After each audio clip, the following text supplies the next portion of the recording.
What's up? Welcome back. I'm John Stark from AcTheMovieGuy.com, your favorite blind film critic, and I have something to say to you. Good luck. Have fun, and don't die. It's also the name of a movie that's opening on February 6th. It's being released by Briarcliff Entertainment and Briarcliff. Those mentions over there at Briarcliff, they gave me an advanced screener, and they gave me audio description. I've enjoyed this movie in its totality. And enjoy is a strong word because I did. This is quickly and easily my favorite film of 2026 thus far, although I know it's like January. So it's like saying it's of like the, I don't know, 12 or 13 movies I've seen so far this year, this one is the best, but it's like by far the best. This one actually has a shot at staying there. Sometimes I think that with an early movie in the year, I'm like, could this be in my top 25? I could see that happening because I'm probably going to revisit it again later in the year around that time when I'm thinking about it. It's like it could be there. Yeah, because last year around this time I had Bridget Jones' Mad About the Boy, and I did keep that on my, um, if you check out my non-negotiables, my list of the best films of the year. So I did really enjoy that. So yeah, good luck. Don't have fun and don't die. Sorry, Sam Rockwell, Haley Lou Richardson, Zazie Beetz, Michael Pena,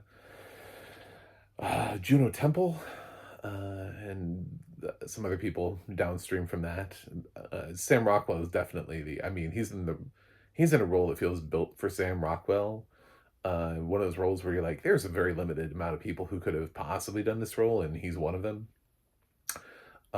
It's directed by Gore Verbinski, the guy that gave us Pirates of the Caribbean and The Ring.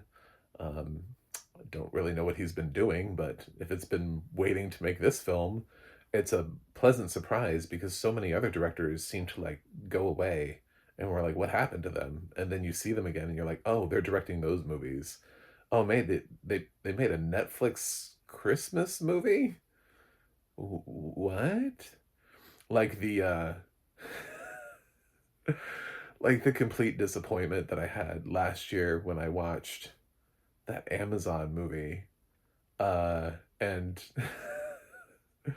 found out it was made by Lasse Hallström, and I was like, what on God's green earth is Lasse Hallström doing on the map that leads to you?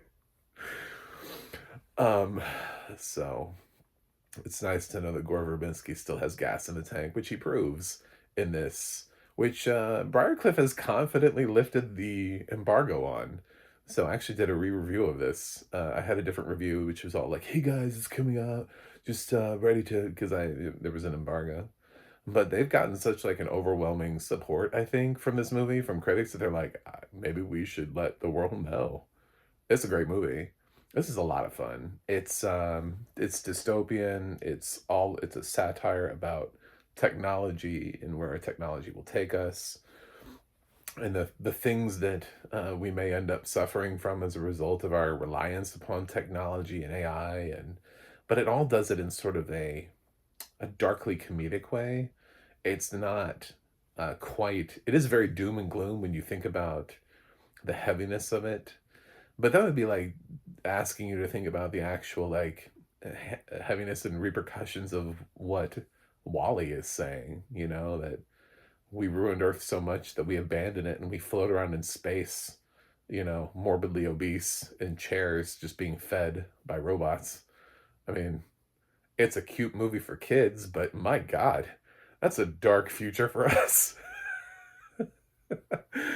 um, so in this, we open up at the top with Sam Rockwell playing a character that is from the future, maybe, probably. I mean, like if you look at him, the way that he's described, it's really hard to say not, but I suppose like there's supposed to be maybe some slight ambiguity.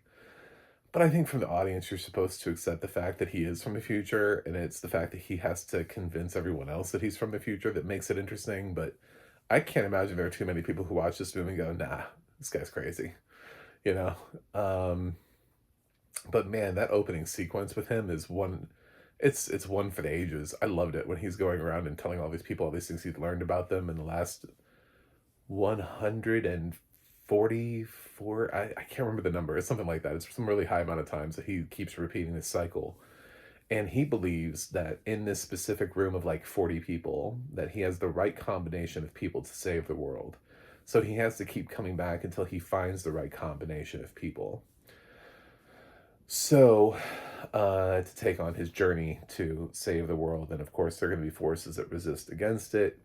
And basically, we become super reliant on our phones. And as he says, it starts off with morning phone time, and eventually, people don't want to leave their beds, and machines start feeding us when we're in bed and stuff like that. And then we just completely become, incapable of doing anything. So he's sent to the past to destroy this mind melting that happens. And meanwhile, there's a little bit of a story too with sort of what's happening in the real world. There's a guy that comes in to substitute teach because there's a teacher, a regular like high school teacher, who's on sabbatical, and his girlfriend already worked at the school, or wife. I can't remember if they're married. And he's like, I'm pretty sure teachers don't go on sabbatical, and you keep hearing that more and more people are on sabbatical. And he's like, what is this? And so lots of really fun humor in his thing too. I rarely can you ever make a joke about a school shooting, but this film does, and it does it in a way where you're like, oh my god. It's like one of those, like, I can't believe that just happened, but also that so totally feels on brand for our future, where the reaction to it is just sort of like, yeah, that happened. And in this future of there's already a way that we figured out how to just move on, you know. I don't want to give things away, so I'm just trying to, like, I want to eke you out there into the world, and have you experience this for yourself. I love this film so much.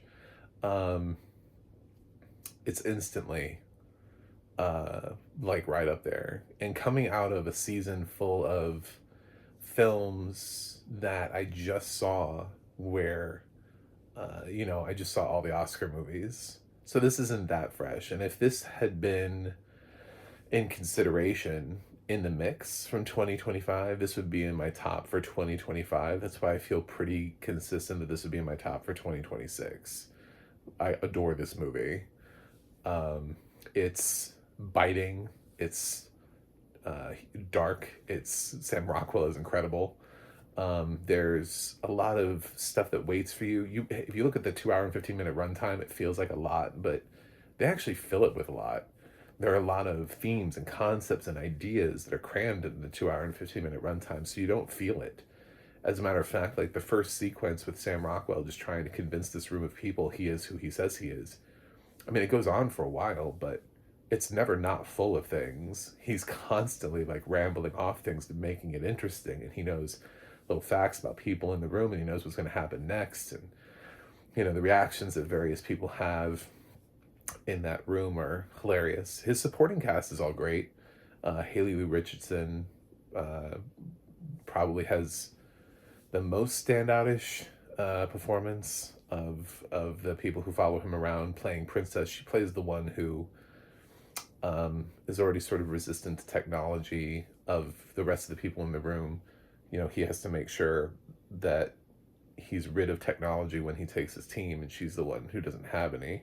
So she's already sort of a little bit of a technophobe, which makes her, I guess, easier to buy into the fact that technology is going to ruin our future, because she's already kind of there. And they do some interesting stuff with Haley Richardson as well as the movie progresses. So, yeah, I've got nothing but love for this. I thought the music's kind of quirky. I think maybe the score is probably not quite as memorable. It's quirky, but it's not necessarily memorable. Like if I heard the score to this movie, I wouldn't be like, oh, that stood out to me. Editing wise, I mean, the movie has a lot going on, but I was able to follow it, especially with, I actually got this film in waves. I got it once without audio description, and I kind of followed it, and I was really excited for it, and I got it again with audio description. The grade just went up. That's usually what happens. Studios don't realize that if they just gave me audio description, they'd probably get at least a few more points bumped up the list. Because it connected, and all the little visual things, all the little visual cues, all the sight gags that they added into this all became really funny. So the second time through was just even better. So I've seen this twice, and I don't regret it for a second. I'd watch it a third time. I'd watch it a fourth time. I have nothing but love for this movie. Um, it's the best thing Gore Verbinski's done in years. I don't even know. I don't even know what. um, so welcome back. Again, if this is Gore Verbinski and he's up to this level and up to this challenge, I don't know how Briarcliff got into this movie, but if another studio turned it down, because I don't think Briarcliff makes movies. I think they're more of a distributor, a little bit like Roadside and Magnolia, uh, Black Bear. Who else doesn't make movies? Bleecker Street doesn't make movies. Um, they don't commission movies. They're purely picking up films out of film markets and stuff like that. I think A24 and Neon actually make movies now. So they're the ones that out of them that are becoming the mini majors. And of course, the major studios. But I think everything else just commissions. So they picked this up from somewhere, and shame on other people for not picking it up, but I'm here for it. So, please check this movie out. The audio description, hilarious. It was good audio description. It wasn't, I don't know that this is like award-winning audio description, but there's just so much happening here that, and it is kind of a dialogue-heavy film. It is dystopian and futuristic. There's a lot of science fiction elements thrown in here. So there's a lot to cram in here, but I always felt like it focused on what had to happen. So if you're looking for like depth and description, I don't know that that's going to happen to you here, like necessarily. I'm big about, what are the ethnicities of all these characters. It doesn't really have time for that because there's just so much that's happening. So I'm also very much a realist in what I expect and like what is it that you're giving me. And there aren't like long breaks where it's like they could have put audio description there, but they didn't. I feel like they maximize. It's just that this film is so unique that the audio description has so much stuff to focus on otherwise.